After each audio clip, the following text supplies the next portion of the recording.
سورۃ توبہ شروع کرتے ہیں. سورۃ توبہ مدنی جیسے میں نے ابھی بتایا یہ فتح مکہ کے بعد 9 ہجری میں نازل ہوئی، اور چونکہ اس کا جو مضمون ہے انفال اور توبہ میں ایک جیسے واقعات جنگوں کے حالات ہیں، تو اس لیے دونوں صورتوں کو ایک ہی حکم میں رکھا گیا ہے، اور ان دونوں کے درمیان بسم اللہ نہیں لکھی گئی. اور وجہ جو بھی ہوں ہمارے لیے اتنے کافی ہے کہ اللہ تعالیٰ نبی کریم صلی اللہ علیہ وسلم نے نہیں لکھوائی اس کی. اور قرآن مجید آپ صلی اللہ علیہ وسلم نے فرمایا کہ جس نے قرآن مجید کی پہلی 7 صورتیں حاصل کر لیں، یعنی ان کا علم حاصل کر لیا، سمجھ لیا، تو وہ بہت بڑا عالم بن گیا. اس کے کئی نام ہیں جس میں توبہ اور دوسرا براعت ہے، اور براء بھی بولتے ہیں. توبہ اس اعتبار سے ہے کہ اس میں ایک مقام پر بعض اہل ایمان کی توبہ قبول ہونے کا ذکر ہے، اور براء اس لحاظ سے کہ اس کے شروع میں ہی مشرکین سے براعت کا اعلان ہے. براعت کا مطلب ہوتا ہے یعنی بری ذمہ ہونا، اپنے آپ کو کہنا کہ بھئی اپنے آپ کو ڈسٹنس کرنا کہ اب ہمارے تمہارے معاملات کے ذمہ دار ہم نہیں ہیں. ٹھیک ہے، تو یہ جو براعت اس میں آئے گی وہ بیسکلی جو معاہدے وغیرہ کی تنسیخ کا اللہ تعالیٰ نے کہا تھا نا کہ ختم کر دو اب اپنے اپنے معاملے، تو یہ ان کی بات آئے گی.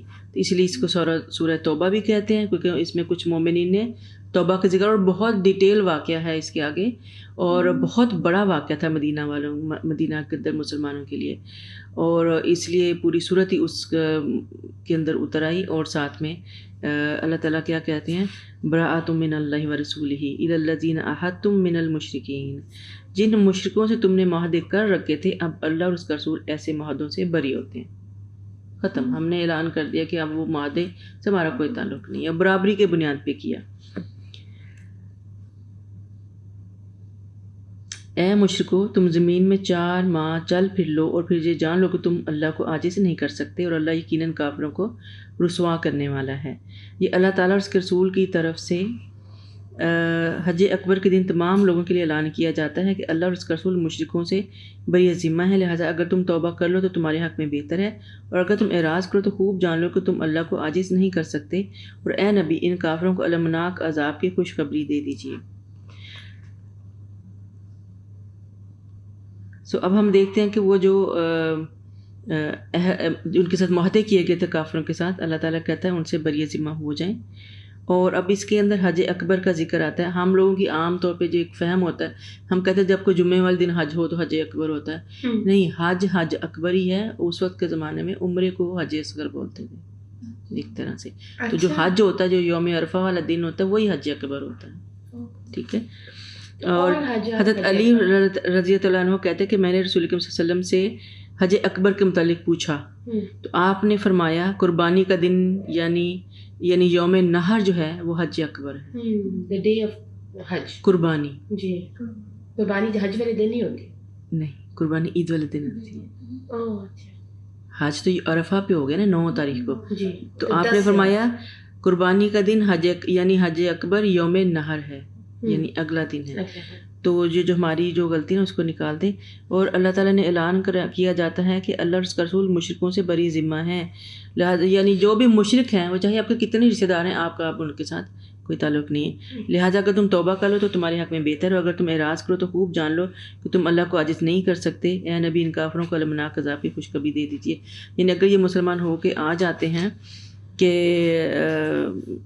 اسلام میں آ جاتے ہیں تو ٹھیک ہے، ادروائز پھر عذاب کے لیے تیار رہیں. اور اس کا جو خاص طور پہ آگے ہم دیکھیں گے کہ اعلان کیسے کیا جاتا ہے کہ ہاں جن مشرکوں سے تم نے معاہدہ کیا ہوا ہے پھر انہوں نے اسے پورا کرنے میں کوئی کمی نہ کی ہو اور نہ ہی تمہارے خلاف کس کی مدد کی ہو تو ان کے ساتھ اس عہد کو معینہ مدت تک پورا کرو.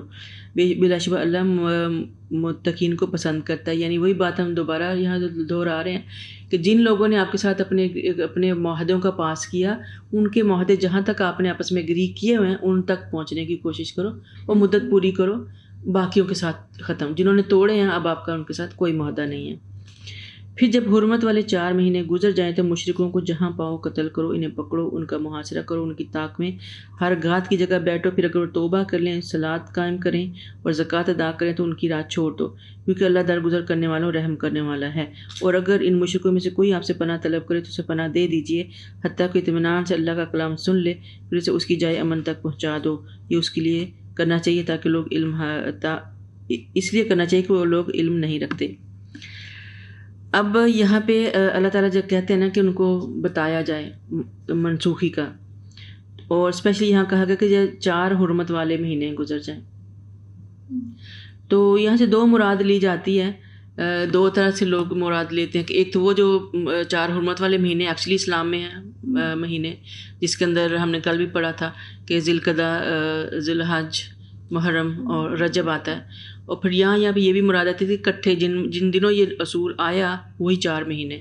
تو بیسکلی وہاں سے ان کو کہا گیا تھا کہ آپ لوگوں کو 4 مہینے کی مہلت دی جاتی ہے، اس کے اندر یا تو اسلام کے اندر آ جاؤ، اور یا پھر اس کے اگر یہ اس دوران نہیں آتے تو آپ ان کو جہاں بھی پاؤ مار دو. یہ اللہ کا حکم آ گیا تھا. اور پھر آپ فرماتے ہیں کہ حضرت زید بن فرماتے ہیں کہ ہم نے حضرت علی سے پوچھا کہ حج میں تمہیں کیا پیغام دے کر بھیجا گیا. انہوں نے جواب دیا کہ 4 باتیں. ایک یہ کہ کوئی شخص ننگا ہو کر بیت اللہ کا طواف نہ کرے. اچھا، اس سال جب فتح مکہ جب ہو گیا تھا 9 ہجری کا ایک جب سال آیا، تو آپ نبی صلی اللہ علیہ وسلم نے حضرت ابو بکر کو امیر حج بنا کر حج کے لیے مدینہ سے لوگوں کو بھیجا مکہ میں، کیونکہ اب آگے سے کوئی ڈر نہیں تھا، مسلمانوں کے انڈر آ چکا تھا مکہ. پہلے ہم دیکھ رہے ہیں نا کہ وہ نہیں آنے دے رہے تھے، 8 سال انہوں نے نہیں آنے دیا. تو جب مکہ فتح ہو گیا تو آپ صلی اللہ علیہ وسلم نے اور مکہ فتح بھی اس وقت ہوا تھا جب اللہ نے پیچھے کہا نا کہ آپ معاہدے ختم کرو، تو پھر آپ نے جا کے مکہ فتح کر لیا، چڑھائی کر دی اور لے لیا مکہ. اور اس کے بعد پھر اگلے سال 9 ہجری کو حضرت ابو بکر کو امیر حج بنا کر بھیجا، اور پھر وہاں پہ واضح طور پہ کچھ چیزوں کا اعلان کیا اللہ تعالیٰ کے حکم سے. ان کے اندر حکم یہ تھا کہ آج کے بعد یہاں پہ کیا کیا نہیں ہوگا. کوئی شخص ننگا ہو کے بیت اللہ کا طواف نہیں کرے گا. ہم دیکھتے ہیں کہ پہلے وہ لوگ یہی کرتے تھے. اور جس دوسرے کافر کا نبی صلی اللہ علیہ وسلم کے ساتھ معاہدہ صلح ہے وہ معاہدہ مدت تک بحال رہے گا. اور تیسرے جن سے کوئی معاہدہ نہیں ان کے لیے 4 ماہ کی مدت ہے، یا تو اسلام قبول کر لیں اور جنت میں داخل ہوں، یا پھر یہاں سے چلے جائیں. چوتھا یہ کہ اس سال کے بعد مشرک مسلمان حج میں جمع نہ ہوں گے. یہ 4 میجر باتیں تھیں. اس سال آپ خود حج کے لیے نہیں آئے تھے. حضرت ابو بکر کو یہ قافلہ کا امیر حج بنا کے بھیجا تھا، جنہوں نے جا کے مسلمانوں کو حج کروایا وہاں پہ. اور یہ خاص طور پہ باتیں بتائی گئی تھیں اللہ کے حکم سے کہ ان کو. اور پھر اللہ تعالیٰ جب کہا کہ معاہدے کی منسوخی برابری کی بنیاد پہ کرو، لوگوں کو بتا کے کرو، کھلم کھلا اعلان کرو جا کے کہ اب آپ لوگ پاور میں آ چکے، ڈرو مت اور ان کے جھوٹے وعدوں سے نکل جاؤ. تو پھر حضرت ابو بکر نے جب یہ حج کے دوران خطبہ کے اندر آپ نے اللہ تعالیٰ کی جو باتیں تھیں ان کو دہرایا. اور پھر ہی میڈ شور کہ انہوں نے لوگ مقرر کیے. اس وقت لاؤڈ اسپیکر تو نہیں تھے نا کہ ہر تک بات پہنچ جائے، اور تو انہوں نے لوگوں کو رکھا کہ اب جاؤ جگہ جگہ گروپس میں جا کے میری بات پہنچا کے آؤ کہ آج کے بعد یہاں پہ 4 مہینے دیے گئے ہیں، اس کے اندر یا تو اسلام لے آؤ تو یہاں سے نکل جاؤ. اور آج کے بعد یہاں پہ کوئی مشرک خانہ کعبہ کے ارد گرد آ نہیں سکتا. اور اس کے بعد یہ کہ کوئی بھی ننگا ہو کے یہاں طواف نہیں کرے گا. تو یہ چیزیں جو ہوں اس حج میں، اور اسی لیے اس حج میں آپ وسلم شامل نہیں تھے، کیونکہ مکہ کو جب پاک ہو گیا کہ اندر سے باہر سے سارا پاک ہو گیا، شرک سے پاک ہو گیا، مشرک وہاں سے نکل گئے، ان کو مکہ سے نکال دیا گیا تھا. اور یہ حکم آج تک ہے، مسجد حرام کے اندر مشرک داخل نہیں ہو سکتے. اس علاقے میں آپ کو کبھی کوئی نان مسلم نظر نہیں آئے گا. تو یہاں پہ ان کو 9 ہجری میں یہ نکالا گیا تھا. اور اللہ تعالیٰ نے اسی لیے اس آیت میں جو برات من اللہ و رسول ہی، اس آیت میں تمام معاہدوں کی تنسیخ کا واضح اعلان کیا گیا تھا، اور سارے وعدوں سے وہ نکل گئے تھے. صرف ان لوگوں کو چھوڑا تھا جو اپنے وعدوں پہ قائم تھے اور انہوں نے وعدہ خلافی نہیں کی تھی. ان میں سے کچھ 2 قبیلوں کے وعدے تھے جو ابھی ان کی مدت 8-9 مہینے رہتی تھی، ان کو اس وقت تک چھوڑے رکھا تھا. اور اگر اس دوران وہ مسلمان ہو گئے ٹھیک ہے، ادروائز ان کو بھی ایکسپیل کر دیا گیا تھا. تو یہاں پہ اللہ تعالیٰ یہ بات آ گئی. اور پھر یہ کہ دیکھیں توبہ کا اس کا مضمون جو ہے وہ اس صورت کا بالکل انفال کے جیسا ہے. ساری ہماری اس کے اندر جو ہے وہ جنگی اصول دیے جا رہے ہیں اس کے اندر بھی کہ کیا کرنا ہے. کتنا بھی شارٹ کر لیں ایکسپلینیشنز ہوتی ہیں، خالی ترجمے سمجھ میں نہیں آتے. آپ خالی اس صورت کو دیکھیں، جب تک آپ اس بیک گراؤنڈ میں نہیں نہ جائیں گے. آپ سوچیں کچھ لوگ جو کہتے ہیں جب ہم نے قرآن کا ترجمہ پڑھ لیا ہمیں سارا آ گیا. آ سکتا ہے، مجھے ایماندار سے بتائیں سمجھ آئے گی؟ میں نے اتنے سال پڑھا پہلے، نہیں آتا نا، کبھی بھی نہیں سمجھ آیا. نہیں آتا جب تک آپ اس کو پرانے حالات کو ایک سٹوری کی طرح پورے واقعات کو ایک دوسرے سے جوڑیں گے نہیں نا، وہ لڑی نہیں بنتی نا. آپ کا دماغ بلینک ہو جاتا ہے کہ اللہ تعالیٰ کیا کیا ریلیٹ کریں نا قرآن کے ساتھ. تو اب مجھے بتائیں کہ قرآن اور حدیث، قرآن اور سنت الگ ہو سکتے ہیں؟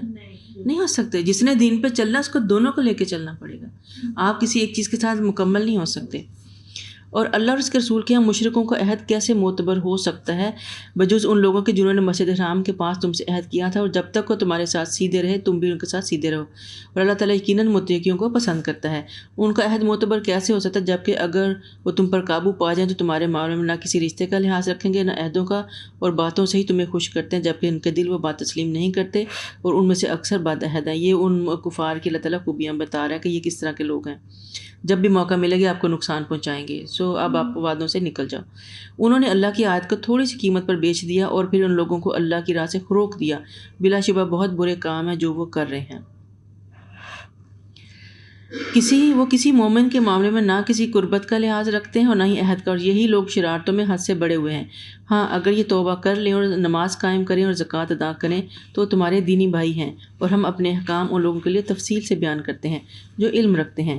اگر وہ معاہدہ کرنے کے بعد اپنی قسمیں توڑ دیں اور دین میں طعنہ زنی کریں اور تو کفر کے ان المنداروں سے جنگ کرو.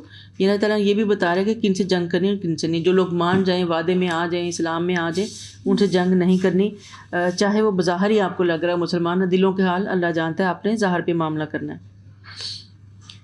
کیا تم ایسے لوگوں سے نہ لڑو گے جنہوں نے اپنی قسمیں توڑ دی؟ انہوں نے ہی رسول کو مکہ سے نکال دینے کا قصد کر رکھا تھا اور لڑائی کی ابتدا بھی انہوں نے ہی کی. کیا تم ان سے ڈرتے ہو حالانکہ اللہ اس بات کا زیادہ حق رکھتا ہے کہ تم اس سے ڈرو اگر تم مومن ہو.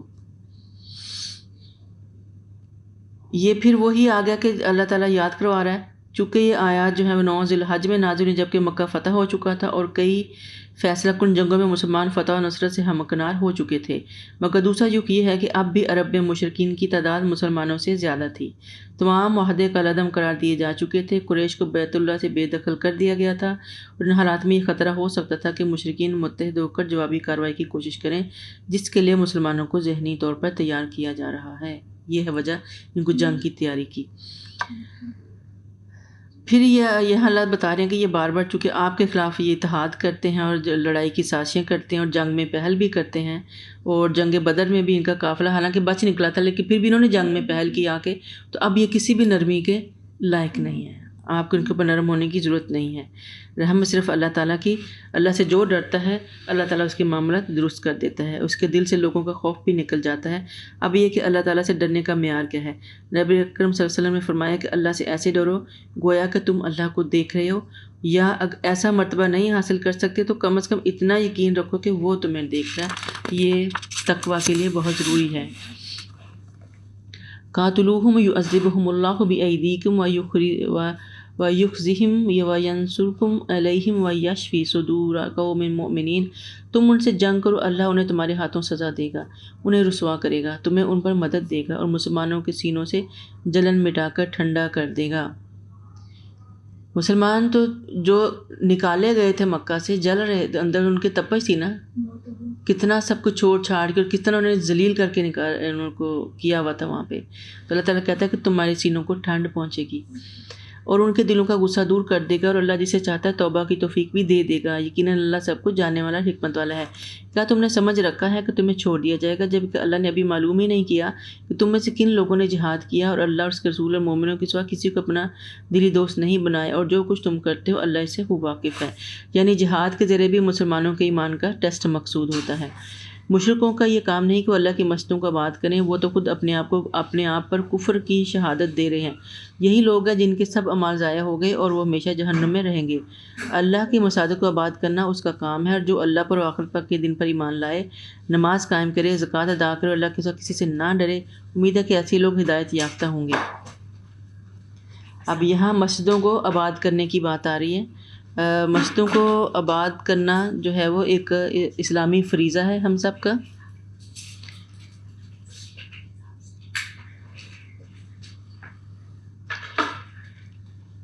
اب مسجدوں کی آباد کرنے میں اب دیکھیں یہاں پہ ہمیں ایک چیز کے لیے آنی چاہیے کہ ایک تو یہاں سے اللہ تعالیٰ کی مراد ہے کہ اب جو مسجد حرام ہے, جو اللہ کی مسجد ہے, اس کا چارج سارا مسلمان اپنے ہاتھ میں لے لے, ٹھیک ہے, اور اس کو پاک صاف کیا جائے اندر سے باہر سے, اور آباد کیا جائے عبادت کے ذریعے, نماز کے ذریعے, تاکہ وہاں پہ اللہ کا ذکر جو ہے وہ پوری توحید کے ساتھ, پوری بغیر کسی شرک کے وہاں پہ کیا جائے.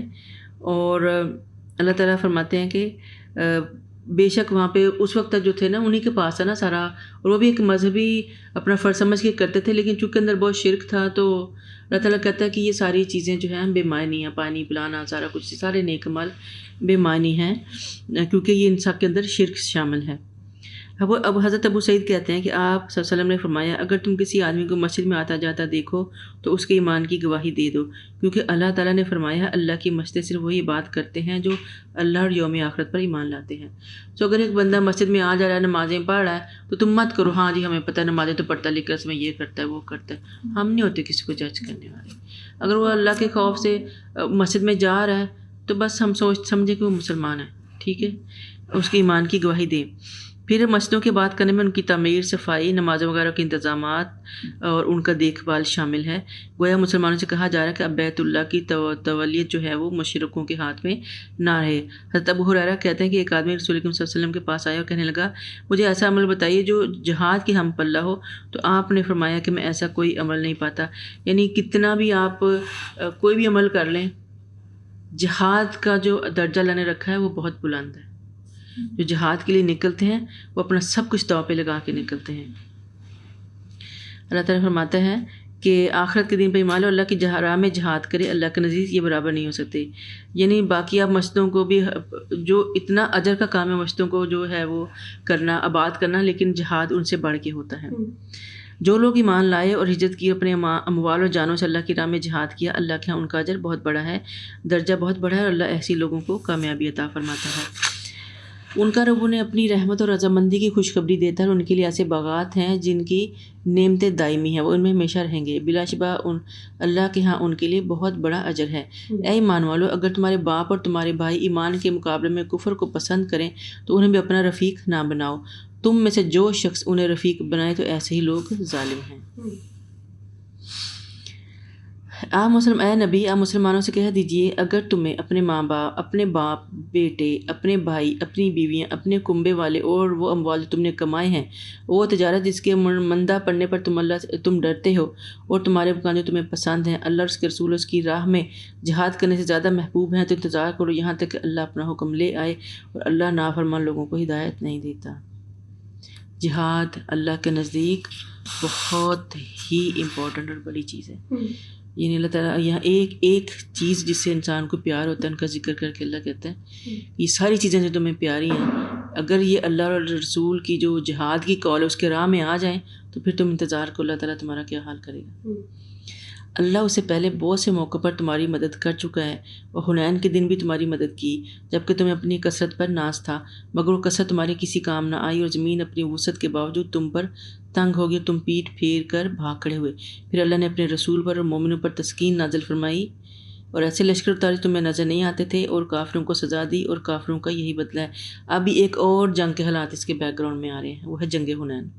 اللہ نے اس کا ذکر بھی، نام بھی ہے یوم حنین، اور آگے اللہ تعالیٰ کہتا ہے میں نے پھر سکینت نازل فرمائی۔ انتہائی ٹف حالات میں اللہ تعالیٰ کا کیا کمال ہے۔ اس لیے ہمیں دن میں کم از کم کلولہ کریں 20 منٹ کا، دماغ کو سکون دے، پھر دیکھیں کیسے فریش ہو کے اٹھتے ہیں اور کیسے بڑے بڑے کام ہوتے ہیں۔ اچھا، حنین کی جنگ کا بھی تھوڑا سا میں بتا دوں آپ کو۔ قبیلہ حنین کا جس اس آیت میں ذکر ہوا ہے، یہ شوال 8 ہجری کو مکے اور طائف کے درمیان وادی حنین میں لڑی گئی، اس لیے جنگ حنین کہلاتی ہے۔ یہ کہاں لڑی گئی؟ مکے اور طائف کے درمیان وادی حنین میں لڑی گئی، ٹھیک ہے، شوال 8 ہجری میں۔ یہ وہی سال ہے جس میں مکہ فتح ہوا ہے، اور مسلمان آلریڈی مکہ میں ہیں، ویسے میں تو یہ مدینہ میں تھے نا، تو مکہ میں ہیں، اور طائف آپ کو پتہ ہے نا مکہ سے تھوڑا سا آگے جا کے وادی جہاں پہ طائف ہے، آپ سلم تبلیغ کے لیے گئے بھی تھے وہاں پہ، جنہوں نے آپ کو پتھر مارے تھے، آپ کے پیروں میں خون آ گیا تھا، تو وہاں پہ ایک وادی ہے مکہ اور طائف کے درمیان میں، جب مکہ سے طائف کو جائیں تو درمیان میں ایک وادی، اس کا نام ہے حنین، وہاں پہ یہ جنگ ہوتی ہے۔ اب ہوا کہ قبیلہ حوازن اور ثقیف جنگجو قبیلے تھے، انہوں نے مل کر مسلمانوں پر حملہ کرنے کا پروگرام بنایا کہ یہیں ان کا زور توڑ دیا جائے، ٹھیک ہے۔ آپ صلی اللہ علیہ وسلم کو جب ان کے حالات کی اطلاع ملی تو آپ صلی اللہ علیہ وسلم 12,000 کا لشکر لے کر ان کا مقابلہ کرنے نکلے۔ ان میں 9 مسلم بھی تھے جنہوں نے فتح مکہ کے وقت اسلام قبول کیا تھا، یہ بھی نیا فتح مکہ ہوا تھا، ٹھیک ہے۔ بہت سے لوگ ابھی بالکل نیو مسلم تھے، ابھی ایمان اندر اسا رچا بسا نہیں تھا ان کے۔ دشمن کی تعداد 4,000 تھی، جو دونوں قبیلے مل کے آئے تھے، انہوں نے سوچا کہ مسلمانوں کو ختم کر دیں، وہ تقریباً 4000 تھے اور مسلمان آپ وسلم کے ساتھ 12000 تھے۔ اس کے بعد انہوں نے اپنی کمین گاہوں سے اس طرح تیروں کی بچھاڑ کر دی کہ مسلمان جب اپنی تعداد پر نازا ہونے کی وجہ سے لاپرواہ ہو رہے تھے، قدم اکھڑ گئے اور انہوں نے پسپائی اختیار کی، حتیٰ کہ وہ وقت بھی آیا جب آپ وسلم اکیلے دشمن کے مقابلے کے لیے کھڑے ہوئے۔ یعنی اس جنگ میں بھی اللہ تعالیٰ نے مسلمانوں کو ایک سبق دیا، اور وہ سبق کیا تھا کہ مسلمانوں کو لگا کہ اب تو ہم مکہ بھی فتح کر چکے ہیں، ہم پاور میں، ہم لوگ بھی زیادہ ہیں، وہ تھوڑے سے لوگ ہیں، 4000 ہیں، ہم 12000 ہیں، آج تو فتح ہماری ہی ہونے والی ہے۔ اور یہاں پہ وہ اللہ کو بھول گئے، اللہ کے اوپر توکل کو بھول گئے۔ تو اللہ تعالیٰ نے کیا کیا کہ پہلے تو میں آپ لوگ کو سیدھا کرتا ہوں ابھی سے۔ تو کیا کیا حضرت عباس، اب تھوڑا سا جو ہے آگے سیناریو حضرت عباس بیان فرماتے ہیں کہ حنین کی جنگ میں رسول اللہ صلی اللہ علیہ وسلم کے ساتھ تھا، میں اور ابو سفیان بن حارث بن عبد المطلب دونوں رسول اللہ کے ساتھ تھے۔ ہم نے آپ صلی اللہ علیہ وسلم کو نہیں چھوڑا، آپ اپنے سفید خچر پر سوار تھے جو آپ کو کسی نے دیا تھا تحفتاً۔ جب کفار مسلمانوں کا مقابلہ تو مسلمان پیٹ پھیر کر بھاگے۔ اب یہ جو کفار تھے نا، یہ بڑی تیاری کے ساتھ نکلے تھے، اور انہوں نے جو وادی کو چنا تھا نا، اس کے جتنے خفیہ جگہ تھی نا، وہاں پہلے سے چھپ کے بیٹھ گئے اور پوری طرح یونائٹڈ تھے کہ کرنا کیا ہے۔ اور انہوں نے مسلمان جب آئے ہیں اسی خوش فہمی کے میں کہ ہم تو آج جیت کے جائیں گے، انہوں نے ان کو ایسے تیر مارے کہ وادی کے اندر وہ چاروں طرف اونچی جگہوں پہ چھپ کے بیٹھ چکے تھے، اور مسلمان ابھی وادی میں چڑھتے تھے، اونچائی پہ چڑھتے تھے اور پھر واپس آ جاتے تھے۔ مشکل جگہ تھی یہ بہت، اور انہوں نے اتنے تیر مارے کہ یہ ڈر کے وہاں سے بھاگ گئے۔ تو یہاں پھر کیا ہوتا ہے کہ آپ جب مسلمان بھاگنا شروع ہو گئے تو آپ صلی اللہ علیہ وسلم نے اپنے خچر کو کفار کی جانب لے جانے کے لیے لگاتے۔ میں رسول اللہ صلی اللہ علیہ وسلم کے خچر کی لگام اس ارادے سے پکڑے ہوئے تھا کہ کہیں وہ تیزی سے دشمن کی طرف چلا نہ جائے، اور ابو سفیان رسول اللہ کی رکاب پکڑے ہوئے تھے۔ آپ صلی اللہ علیہ وسلم نے مجھے فرمایا، عباس اصحاب شجرہ کو آواز دو۔ اصحاب شجرہ وہ کہلائے جاتے ہیں، جب ہم نے سیرت میں پڑھا تھا کہ جب صلح حدیبیہ تو وہ ہوتے نا بیعت رضوان جو ہوئی تھی درخت کے سائے کے نیچے، تو بیعت رضوان والے لوگوں کو بخشے ہوئے اور بہت ہی ان کا رتبہ بلند ہے، تو وہ بہت پیور اور خالص مسلمان تھے۔ تو جب سب بھاگے تو ان میں وہ بھی بھاگ رہے تھے، تو جو ہی آپ نے حضرت عباس سے کہا کہ آپ آواز دیں بیعت شجرہ والوں کو، تو حضرت عباس کی جو آواز تھی نا بہت اسٹرانگ اور بھاری اور اونچی آواز تھی۔ تو انہوں نے جب زور سے آواز لگائی کہ میں بلند آواز سے پکار، خود ہی بیان کریں کہ اصحاب شجرہ کہاں ہیں، تو آواز سنتے ہوئے لوگ ایسے لوٹا جیسے گائے اپنے بچوں کی طرف آتی ہے، اور کہہ رہے تھے ہم حاضر ہیں، ہم حاضر ہیں، اور انصار کو یوں بلایا، یا معاشر الانصار، یا معاشر الانصار، پھر بنو حارث بن ان کے اوپر پھر الگ الگ قبیلوں کے نام لے کے جب بلایا گیا تو پھر انصار بھی آ گئے، اور پھر جو ہے یہ سارے لوگ، یہ سارے پکے مسلمان تھے۔ چند وہ مسلمان جو نئے نئے مکہ میں مسلمان ہوئے تھے، ان لوگوں کی بھگدڑ کی وجہ سے، ان لوگوں کی باتوں کی وجہ سے جنگ جو تھی وہ مسلمانوں کے ہاتھوں سے نکل رہی تھی، مسلمان بھاگ گئے تھے ایک دفعہ وہاں سے۔ تو اللہ تعالیٰ کیا فرماتے ہیں کہ پھر میں نے تم پر اپنی سکینت نازل کی، اور ایسے لشکر اتارے جو تمہیں نظر نہیں آتے تھے۔ پھر اللہ کی مدد آتی ہے، پھر فرشتے آتے ہیں مسلمانوں کو سنبھالنے کے لیے۔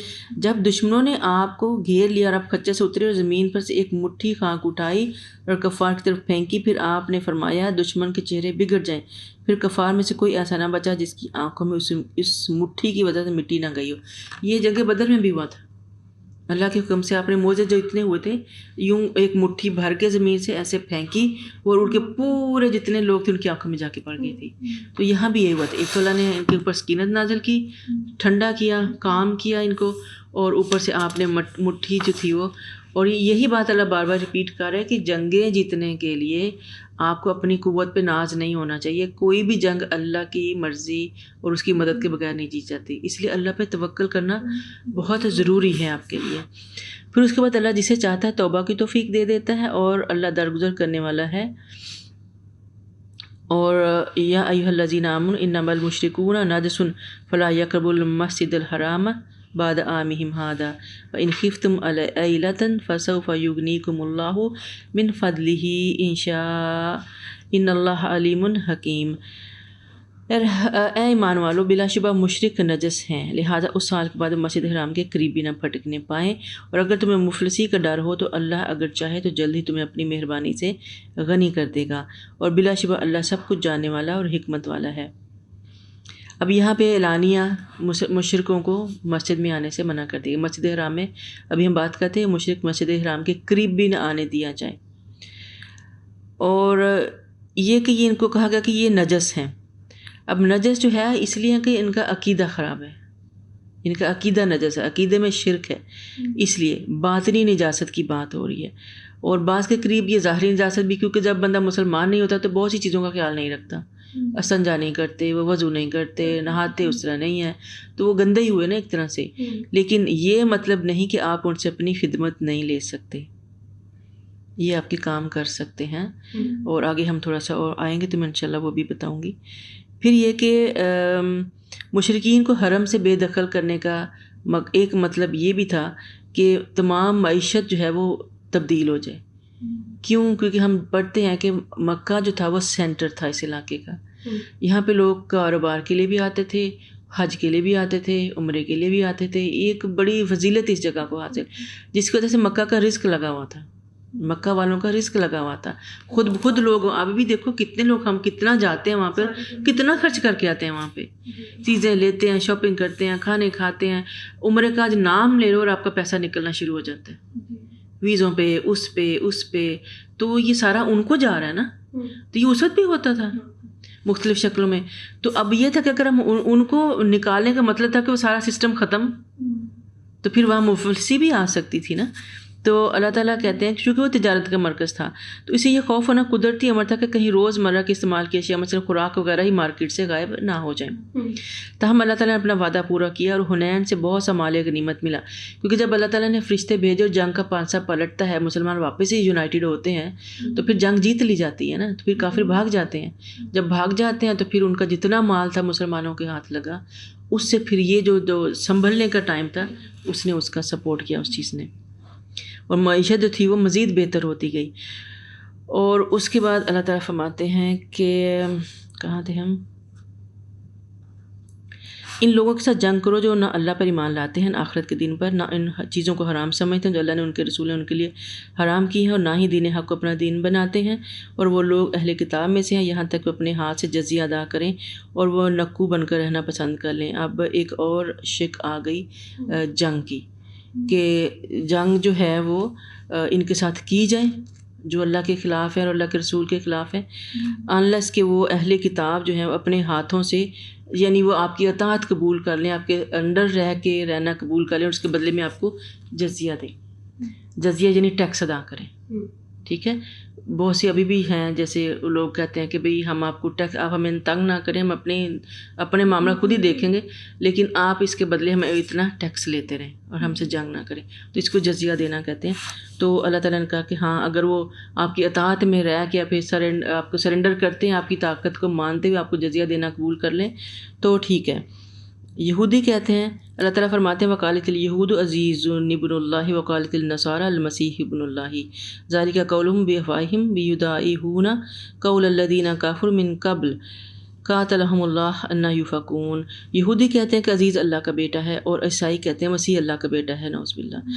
یہ تو ان کے منہ کی باتیں ہیں, وہ ان کافروں کے قول کی ریس کر رہے ہیں, اور ان سے پہلے اللہ انہیں غارت کرے یہ کہاں بہکے جا رہے ہیں. یہ تو اللہ کی کتاب کے حامل لوگ تھے نا, یہی شرک سے نہیں باز آ رہے, تو وہ تو پھر مشرک تھے ہی. انہوں نے اپنے علماء اور درویشوں کو اللہ کے سوا اپنا رب بنا لیا ہے, اور مسیح ابن مریم کو حالانکہ انہیں حکم دیا گیا تھا کہ ایک اللہ اور اس کے سوا کسی کی عبادت نہ کریں, جس کے سوا کوئی الہ نہیں. اللہ تعالیٰ ان چیزوں سے پاک ہے جن کو وہ شریک ٹھہراتے ہیں. سبحان اللہ و بحمدہ, سبحان اللہ العظیم.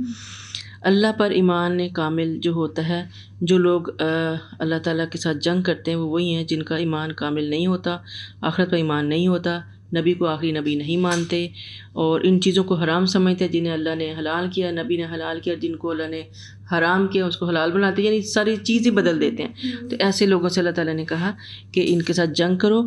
اور پھر یہ کہ ایک دفعہ ایک واقعہ یہاں بیان کیا جاتا ہے کہ حضرت عدی بن حاتم کہتے ہیں کہ میں رسول صلی اللہ علیہ وسلم کے پاس آیا، میری گردن میں سونے کی سلیب تھی.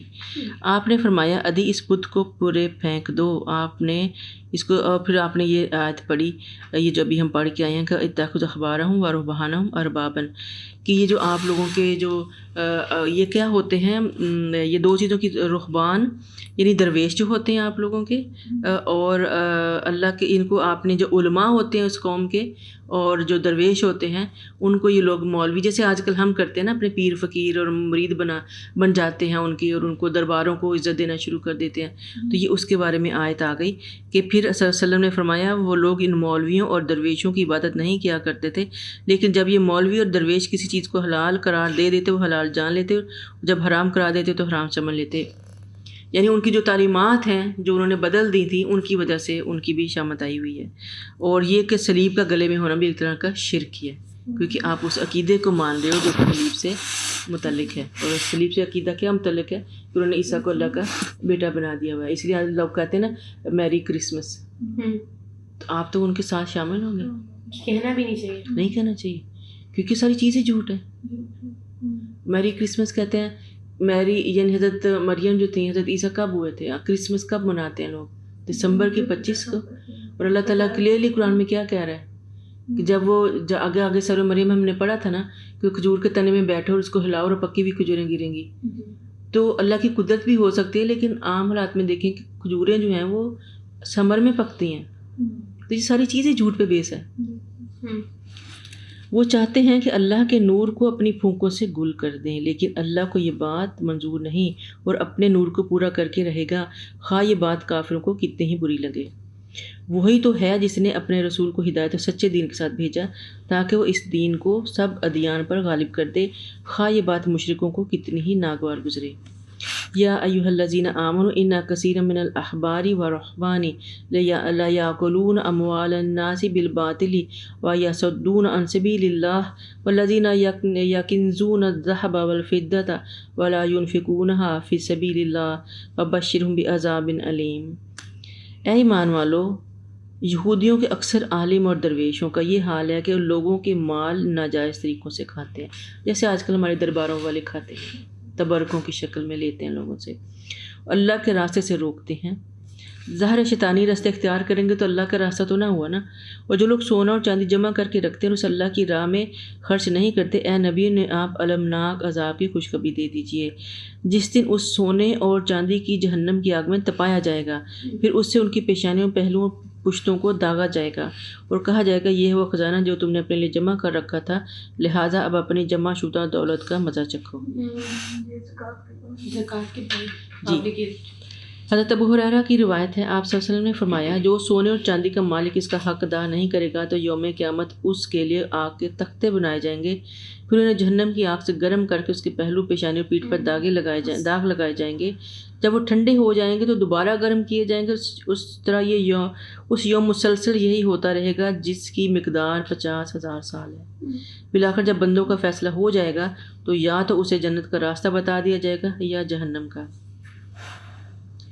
یہاں سے مراد جو ہے وہ زکوٰۃ کا مال خرچ کرنا ہے. اور یہ بھی ہے کہ جس سونے چاندی کی زکوٰۃ یعنی کنز یا کنز وہ مال ہے جس کی زکوٰۃ ادا نہیں کی جاتی. لوگ عام طور پر کنزا نام بھی رکھتے ہیں اور میں ہمیشہ کہتی ہوں کہ نہیں رکھنا چاہیے. کنزا ہوتا ہے نا، بہت لوگ رکھتے ہیں ایسا خزانہ جس کی زکوٰۃ نہیں دی گئی، جمع شدہ خزانہ. تو لیکن جس خزانے کی زکوٰۃ دے دی جائے وہ کنز نہیں رہتا. ٹھیک ہے، آپ اپنے مال پیور کر لیے نا اللہ کے حکم سے. زکوٰۃ تو بار بار آ رہی ہے. اگر اللہ تعالیٰ نے آپ کو دیا ہے اور آپ کی زکوٰۃ دے رہے ہیں، جو حقداروں کا حق اس کے اندر سے جا رہا ہے، تو آپ کی مال پیور ہو گئے نا. اگر آپ پھر اس کے لیے ضروری ہے کہ مال تو آپ کے پاس آ گیا، لیکن جب اس کی ضرورت پڑے تو اس کو خرچ بھی کرو، دبا کے مت بیٹھ جائیں. اللہ کے ہاں مہینوں کی تعداد 12 ہی ہے، اللہ کے نوشتہ کے مطابق اس دن جس دن اللہ نے آسمان و زمین کو پیدا کیا، جس میں 4 مہینے حرمت والے ہیں، یہی مستقل ضابطہ ہے. لہٰذا ان مہینوں میں اپنا جو قتال ہے وہ ناحق ہے، اسے اپنے اوپر ظلم نہ کرو. مشرکوں سے سب مل کر لڑو جیسے وہ تم سے مل کر لڑتے ہیں، اور جان لو کہ اللہ متقین کے ساتھ ہے. اب یہاں سے یہ بات بہت کلیئرلی میں پتہ چل رہی ہے کہ جو 12 مہینے کا جو کانسیپٹ ہے یہ اللہ نے بنایا ہوا ہے، اور فرام ڈے 1 یہی ہے. سال 12 مہینوں میں رہا شروع سے آج تک. اللہ تعالیٰ خود بتا رہے ہیں. اور 4 مہینے اللہ نے حرمت والے بنائے ہیں. اس کے اندر سے نہیں, یہ اللہ تعالیٰ نے بنایا. اللہ تعالیٰ خود نہیں کہہ رہا. جس دن اللہ نے آسمان زمین کو پیدا کیا اس دن سے 4 مہینے, جی یہ اللہ کا ایک سسٹم اس دن سے بن گیا تھا. اور اس کے اندر اللہ تعالیٰ کہتا ہے 4 مہینے جب حرمت والے ہیں, ان کے اندر جنگ و جدال کرنا آپ کے لیے منع کر دیا گیا ہے. اور حرمت والے یہ لوگ کیا کرتے تھے, جیسے ان کی ہیرا پھیریاں تھیں نا, چیزوں کو اپنی مرضی سے چیزیں چینج کرتے تھے. تو ان کو یہ کہتے تھے 4 مہینے حرمت والے ہیں. مثلا ان کو رجب میں جنگ کرنی ہے تو کہتے تھے کہ ہم رجب میں جنگ کر لیتے ہیں, آگے رمضان کو حرمت والا کر دیں گے. تو مہینوں کی حرمتیں بھی بدلتے رہتے تھے اپنی مرضی. انہوں نے کوئی چیز نہیں چھوڑی تھی. اب آگے تبوک کے حالات آنے والے ہیں, جنگ تبوک کے. ابھی ہم پیچھے بدر پڑھی, اس کے حالات کو دیکھا. پھر ہم نے ابھی جنگ حنین کا پڑھ کے آئے ہیں کہ وہ مکہ, پھر جنگ جو فتح مکہ ہوتے وہ سارے حالات پڑھتے ہیں. اب ایک بہت بڑی جنگ جو ہے وہ اس کے حالات آگے آنے والے ہیں. اس جنگ کا نام ہے تبوک. تو ہم دیکھیں گے اس کا. میں تھوڑا سا آپ کو بیک گراؤنڈ بتاتی ہوں تاکہ آیتوں کی آپ کو صحیح سمجھ میں آئے گی.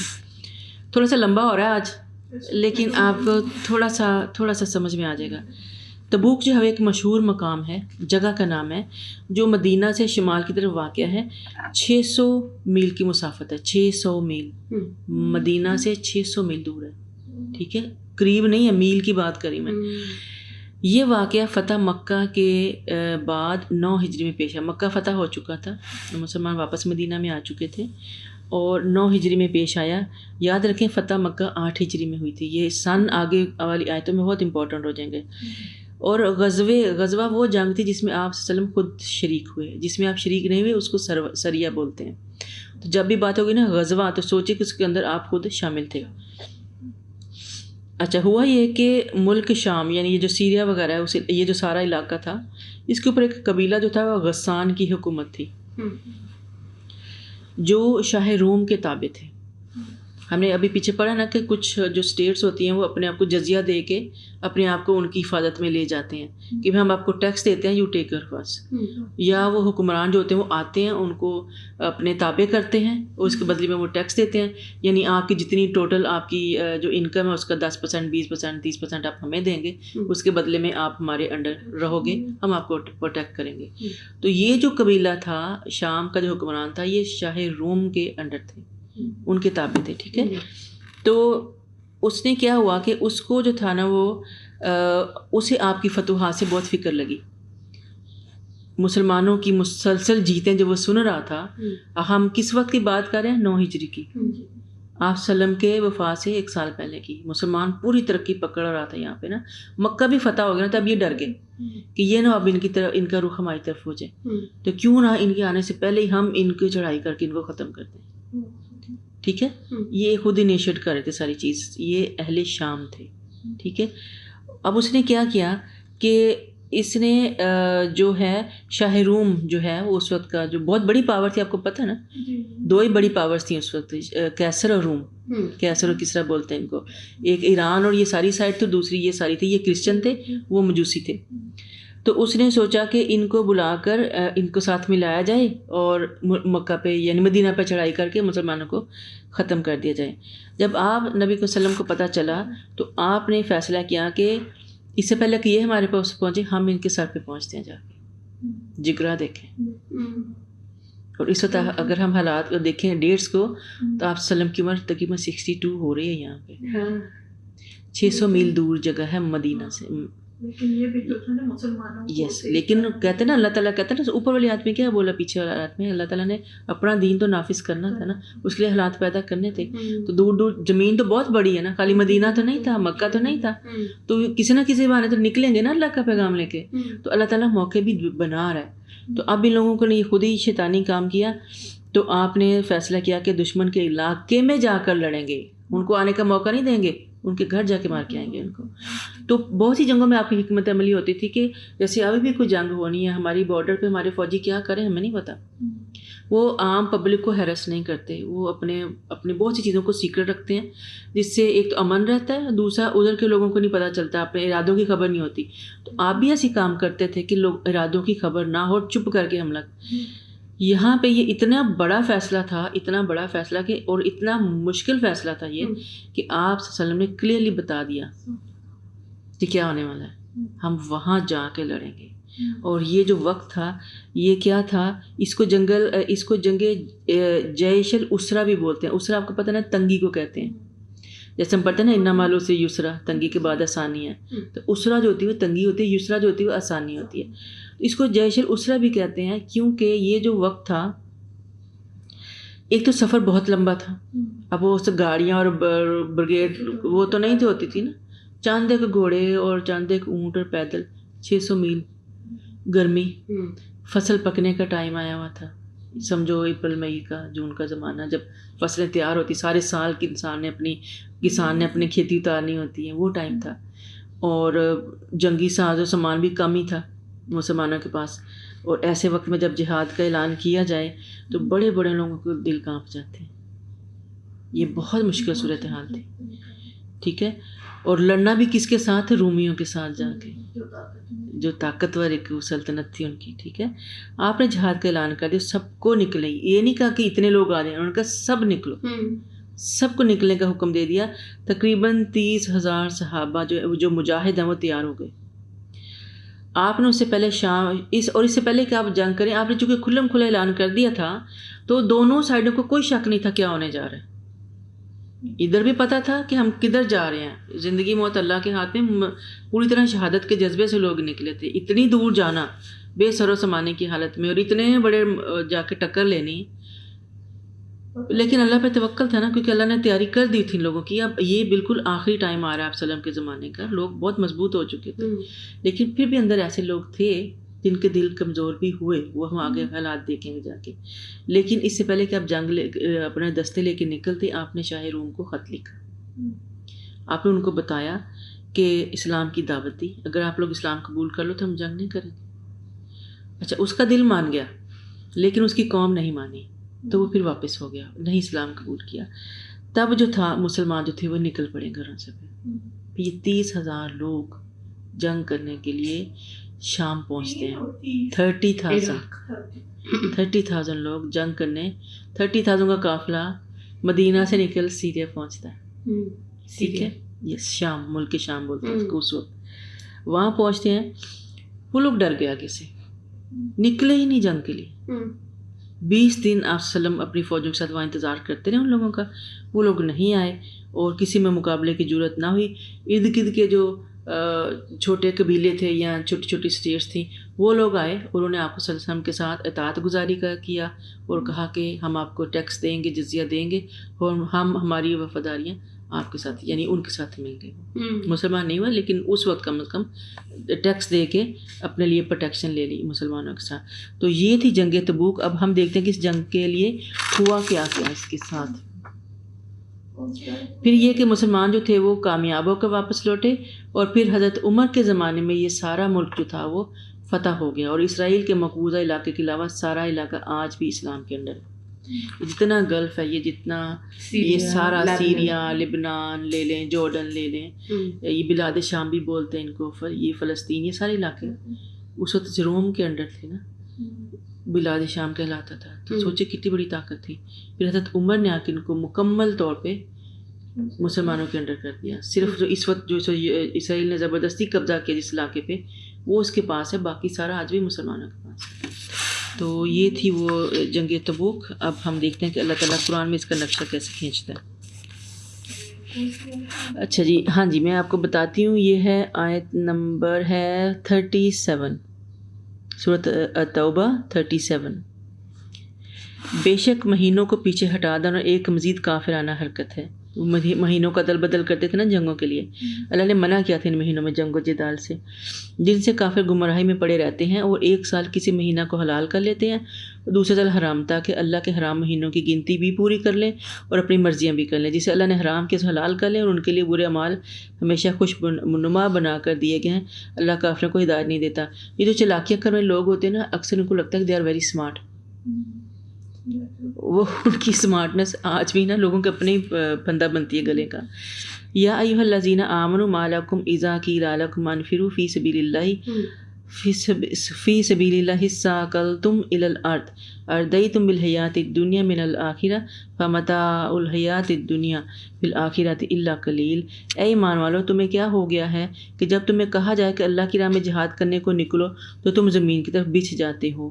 کیا تم نے آخرت کے مقابلے میں دنیا کی زندگی کو پسند کیا ہے؟ حالانکہ آخرت کے مقابلے میں دنیوی زندگی کا فائدہ بالکل ہی ہیچ ہے۔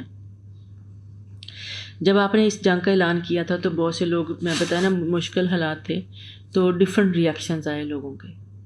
تو منافقین تھے وہ تو بالکل ہی گھروں میں بیٹھ گئے اور مذاق بھی اڑایا، اور انہوں نے دل میں سوچ لیا کہ یہ مسلمان تو ہار کے ہی آئیں گے، چلو اچھا جائیں، قصہ ختم ہونے لگا۔ اس طرح کے لوگ تو تھے نا بہترین۔ آج کی دنیا میں بھی ہم ریلیٹ کر سکتے ہیں، کوئی اچھا کام کرنے جاؤ کتنی مشکل ہوتی ہے، بالکل۔ شیطان نکلتا۔ پھر یہ بھی ہے کہ مسلمانوں کو بھی، بعض مسلمانوں کو بھی یہ جنگ میں جانا بہت مشکل محسوس ہوا۔ ایک تو میں نے بتایا نا فصلیں پکی تھیں، اب فصلیں مین وہاں کی کیا تھی، کھجوریں تیار تھی لوگوں، گرمی انتہا کی تھی، پھر اتنا ساز و سامان لے کے نکلنا جو پہلے ہی بہت کم تھا، تو ٹف حالات تھے، اور یہ ٹیسٹ ہیں اللہ تعالیٰ کے۔ انہوں نے بھی بیک آؤٹ کر دیا، مسلمانوں نے بھی کچھ کا آگے ذکر آئے گا جن کی پھر توبہ قبول ہوئی تھی، ٹھیک ہے، لیکن ظاہر ہے یہ پوری صورت ہی اتری، لیکن ظاہر ہے 30,000 لوگ ساتھ گئے تھے، تھوڑے نہیں تھے یہ، ٹھیک ہے۔ تو اللہ تعالیٰ کہتے ہیں اگر تم نہ نکلو گے تو اللہ تمہیں المناک سزا دے گا۔ اب تمہاری مرضی نہیں ہے، تم پک اینڈ چوز نہیں کر سکے، یو ہیو ٹو گو، جہاد میں یہ نکلنا ہی پڑے گا آپ کو، بالکل۔ اب وہ ترغیب نہیں رہی، آرڈر آ گیا، تمہارے علاوہ دوسرے لوگوں کے لے آئے گا اور تمہیں اس کا کچھ بھی بگاڑ نہ سکو گے، اور اللہ ہر چیز پہ قادر ہے۔ یعنی تم آج نہیں جاؤ گے تو کوئی بات نہیں، اللہ کا کام تو نہیں رکنا، اللہ دوسرے لوگوں سے کرا لے، اور یہ ہوتا آیا۔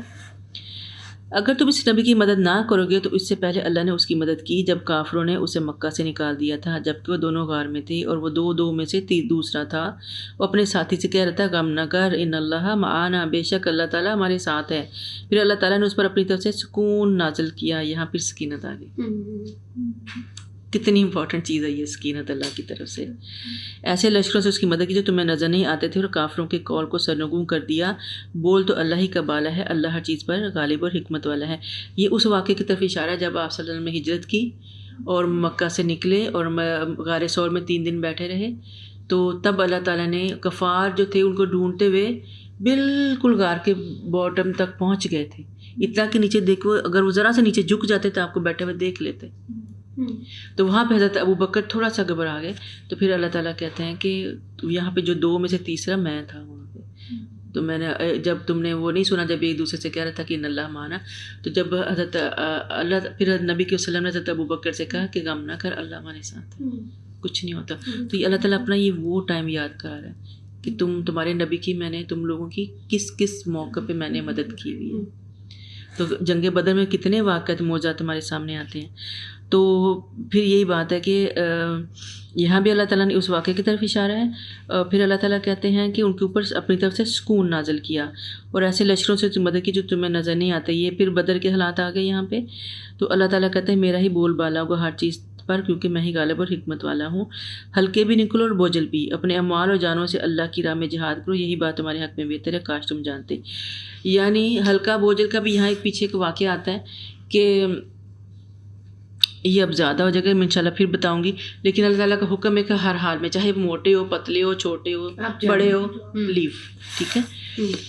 اگر دنیاوی فائدہ قریب نظر آتا اور سفر بھی واجبی سا ہوتا تو یہ منافق آپ کے ساتھ ہو لیتے، مگر یہ مسافت انہیں کھٹن معلوم ہوتی ہے، تو اللہ کی قسمیں کھائیں گے کہ ہم تمہارے ساتھ ضرور جاتے، یہ لوگ اپنے آپ کو ہی ہلاک کر رہے ہیں، اور اللہ خوب جانتا ہے یقیناً جھوٹے ہیں۔ اے نبی، اللہ آپ کو معاف کرے، آپ انہیں کیوں پیچھے رہنے کی اجازت دی، حتیٰ کہ آپ پر یہ واضح ہو جاتا ان میں سے کون سچے ہیں اور کون جھوٹے۔ یہ منافقین بہانے بنا کے آتے تھے کوئی نہ کوئی لے کے کہ ہم کیوں نہیں جا سکتے۔ تو آپ صلی اللہ علیہ وسلم اپنی جو فطرتاً ایک اندر نرمی تھی طبیعت میں، اور ضد اور بحث محاسا نہیں تھا، تو ان کو اجازت دے دی جو آئے لوگ اپنی ایکسکیوزز لے کے۔ تو اس کے اوپر جو ہے اللہ تعالیٰ فرمانا کہ یہ تو بخیل ہیں، یہ آپ کا ساتھ دینے والے ہیں ہی نہیں، جب جنگ کا خطرہ اور یہ مشکلات دیکھ کر بیک آؤٹ کر رہے ہیں، ورنہ جب خوشی کا موقع آگا، سمیٹنے کا موقع آگا، تو یہ پھر آپ کے ساتھ کھڑے ہوں گے آ کے۔ تو ان کے اندر تو ایک ایسا شخص بھی تھا، ایک یہودی، وہ آیا آپ کے پاس اور کہنے لگا کہ میں جو بلاد شام، یہ اس علاقے کی جو عورتیں نا وہ بہت خوبصورت ہیں جہاں جنگ کرنے کے لیے جا رہے ہیں نا، تو مجھے ڈر ہے کہ میں اپنے آپ پہ کنٹرول نہیں رکھ سکوں گا، اس لیے مجھے یہی رہنے دیں. یعنی سوچیں کہ کس طرح کے بہانے بنا کے یہ لگے. اس وقت کے لوگوں کہتے ہیں میں مال دولت دے دیتا ہوں. یس، پر آپ کو پتہ اس علاقے کی عورتیں ہوتی خوبصورت ہیں. سعودیہ کے مقابلے میں دیکھیں یہ سیرینز اور فلسطینیوں کی، جورڈینین کی بیوٹی دیکھیں، تو انہوں نے اس کو بھی ایکسکیوز بنایا اپنے لیے کہ مجھے، تو اللہ تعالیٰ کہتا ہے کہ آپ ان کے بہانوں میں نہ آئیں. تو پھر اللہ تعالیٰ کہتا ہے کہ اگر یہ آ جاتے، آپ ان کو ایکسکیوز نہ دیتے اور جنگ میں آ جاتے تو پھر آپ کو پتہ چل جاتا کہ یہ کتنے کچھ سچے ہیں آپ کے ساتھ. آپ پہ واضح ہو جاتا کہ ان میں سے کون سچے ہیں اور کون جھوٹے ہیں.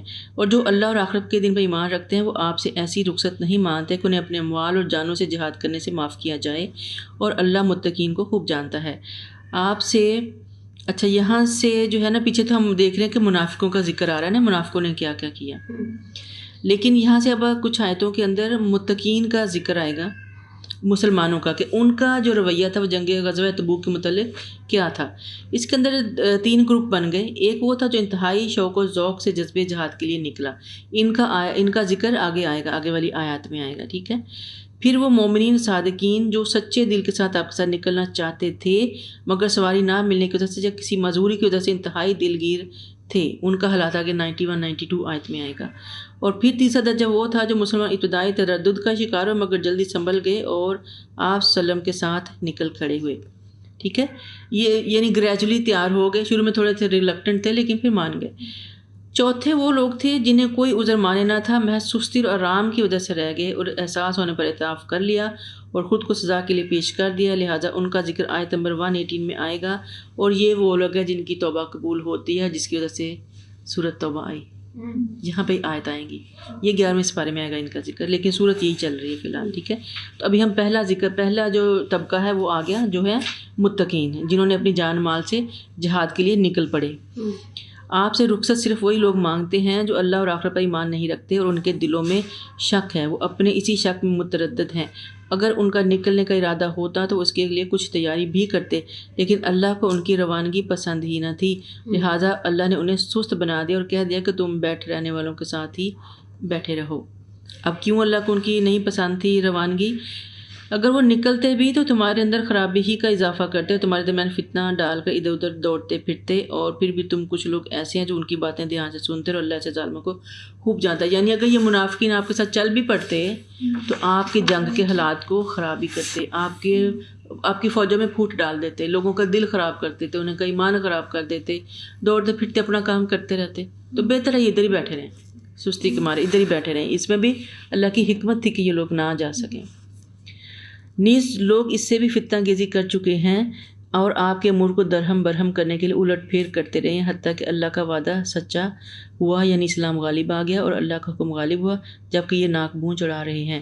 ان میں سے کوئی ایسا جو کہتا ہے مجھے رخصت دیجیے اور فتنہ میں نہ ڈالیے، سن رکھو فتنہ تو یہ ہے کہ لوگ پہلے ہی پڑے ہوئے ہیں اور جہنم ایسے کافروں کو گھیرے ہوئے.